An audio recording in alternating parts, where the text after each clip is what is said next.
It ain't even the same car now. No.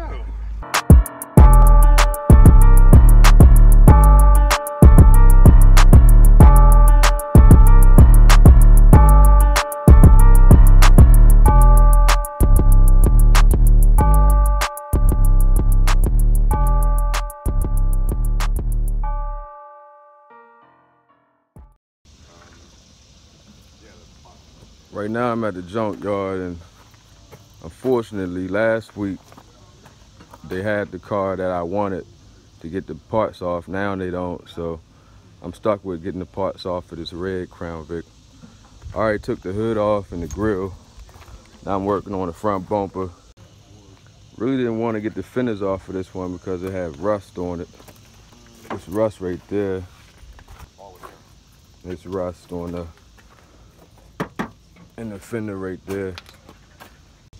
Starting with the bumper, after removing these two clips, go ahead up here by the corner light and take out the 8mm bolt right there. Look like it's going to be a 7 right there. Maybe you had to take out.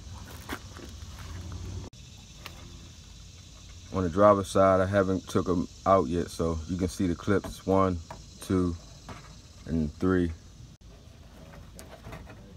You have 4 bolts underneath, 8mm, one right here, pretty much one in the front on each side, and then the other one is on the corner also.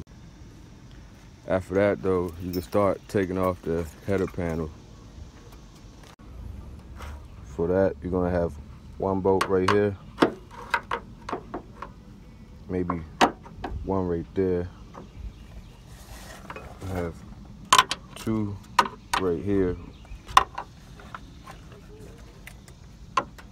2 more right there, 1 back there, and then possibly another one right there. There's also 8mm bolt right here. Also, you're gonna have to remove this 8 right here, 1 on the other side. Okay, so it's gonna be 2 bolts underneath that you're gonna have to remove in order to pry the fender out a little bit more to take the header panel off. All right, with those bolts out on both sides, you're gonna pull back on the fender. And you're trying to get those clips right there to come out, slide out of the fender. Once you do that, you can pull off the header panel. After the header panel's off, go ahead and, I need this too. You have 2 bolts right there, I believe they're 13. You're gonna need a deep well. Remove the intake box, get better access, and take off bolts right there. So because of the fender holding that right there, kind of cradling it, I'm gonna take off the fender and then remove this brace. Disconnect everything that's going to be tied or bolted down to the fender well. The fender well should come right on off. There's 1 bolt right here you can remove, and the computer will come out just like that.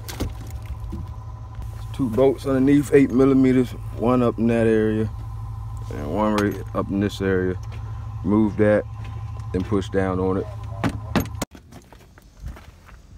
With the fender well out, move these ground cables, 1/8,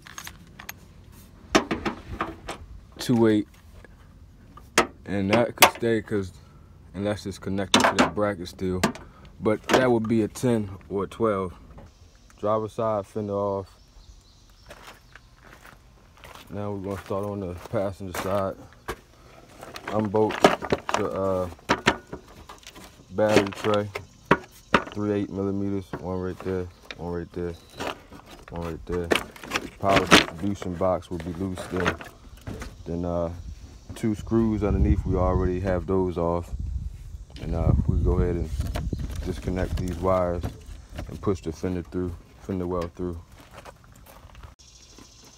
Passenger side fender well out. And that's the same concept as we did on the driver's side. So same bolts, same locations, just opposite. So we're gonna go ahead and remove all those and get this fender off also. All right, those off.